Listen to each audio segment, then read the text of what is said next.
We used to live in Devon on a small holding, just outside a little village, and it was in the middle of nowhere. I used to work as a business analyst for Waitrose, and after 22 years I got the opportunity to take redundancy, which I did, and part of the plan with taking redundancy was to move away from the small holding, which was taking a lot of effort, more effort than we could probably devote to it, and we decided to move, and Yorkshire was the place that we decided to move to.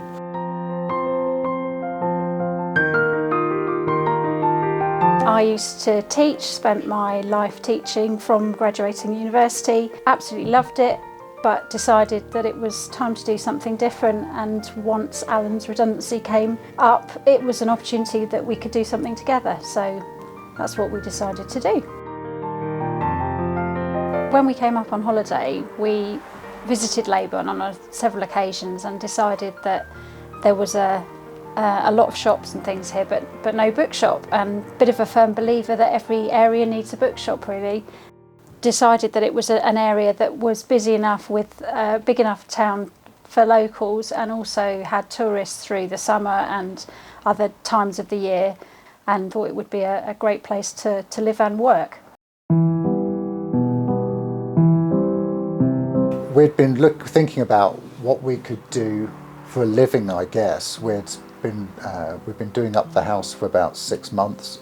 We knew there'd come a point where we needed to earn some money, but we had already decided we wanted to work together and didn't want to work for other companies. We'd done that for 30 years and wanted to feel that if we were working hard, we were doing it for ourselves. The bookshop was sort of the first thing that we really thought about, where we both said we could totally invest in it together as equals. When we sort of decided on a bookshop, I think possibly with my teaching background, but also just knowing how important reading is generally to people, and I think how much, certainly recently, how much people have sort of relied on reading or gone back to reading, I think especially through lockdown and things. And I think there was always sort of talk about, you know, bookshops and books would die out and they'd be taken over with electronic devices and all the rest of it. But I'm a great believer, and I think there's nothing better really than just holding a book and smelling a book. You know, the number of people that come into the shop and just pause in the doorway and sort of breathe in the smell of the bookshop. And I think that invokes a lot of memories for people. And I think reading is, you know, for lots of people a special thing, something that is nurtured from a very early age. And I think that's something that we wanted to try and encourage and bring and develop in the community. We hope that it's a place where people will enjoy reading and just come and chat about books, and I hope the bookshop feels a welcoming environment for people. Certainly people come in and chat, and it's lovely. We've met some lovely people. We would like to sort of nurture a community of people who love reading and who love talking about books, because I think reading is often it can be a shared experience as well as a solitary one, and I think, you know, it's good to chat about books. One of the real key assets for the town is the community feel. It's a market town, it's based around a square. It gives it the opportunity to have a really nice feel about it, nice ambience, a nice environment for people to come and shop. People travel from a long way to visit, either to walk or just to look around the town. The local support for independent shops is really tremendous. It took a while for people to find us, but actually over the months we've had a number of customers who come back again and again.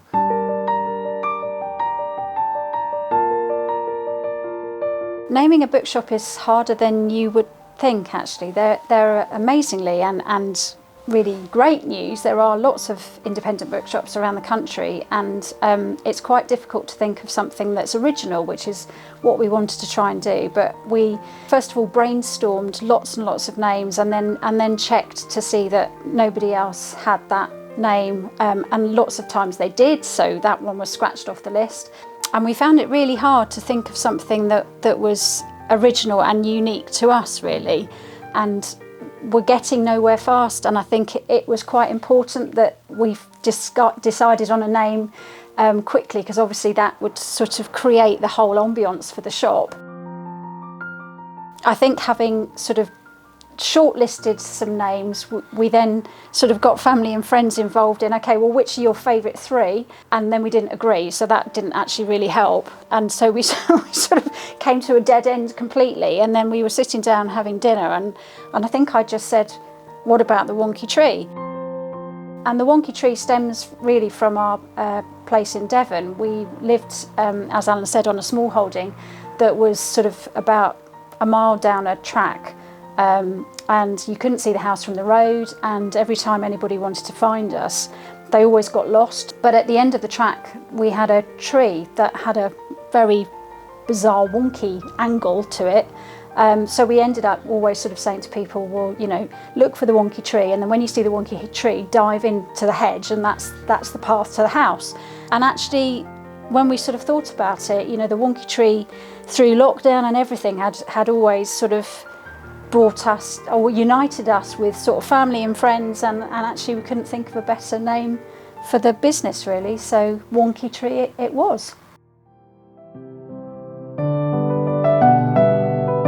In part, it's coming on this adventure that is ours, you know, seeing how the Wonky Tree Bookshop develops. We've managed to create an environment that we like, that we enjoy being in, and we'd like to be able to share that with people, not just locally, but anybody who's interested in bookshops, books, and just share that journey.